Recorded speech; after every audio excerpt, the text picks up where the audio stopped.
So I remember the first time I heard Pearl Jam, I saw the video on MTV. And I was a huge 80s metal chick, so this whole grunge movement for me was a huge speed bump because music was changing so fast and changing so much.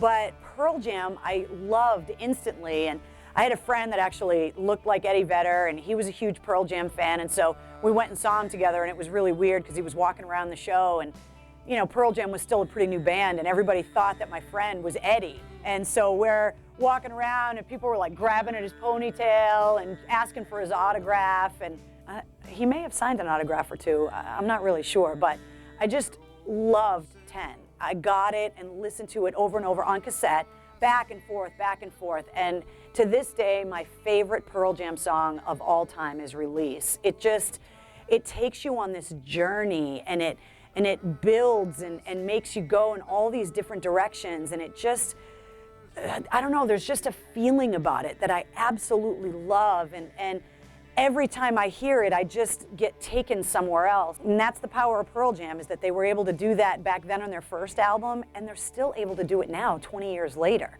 Back in the mid-90s, before I was on the air at AAF, I was a roadie, and Pearl Jam was on their big anti-Ticketmaster tour, and they played a show down in Hartford. And I worked on the crew, and one of my jobs was to fill up Eddie Vedder's wine cups. Not glasses, but the big solo keg cups on stage with this big giant jug of red wine. And then throughout the show, the crowd just kept getting crazier and crazier, and then a riot broke out, and the barricades got smashed, and they brought in police on horseback, and they pepper sprayed everybody, including all the roadies that were trying to keep the barricades together. And I believe to this day that's probably the longest it ever took Pearl Jam to load out of a venue after a show, because all of the riggers and everybody that takes the sound and lighting down and everything, their faces were all swollen from all the pepper spray. I don't think we finished that loadout until like 4 o'clock in the morning. So, you know, sorry guys that it took so long, but we kind of couldn't see. But that show is just unbelievable. The crowd was so crazed.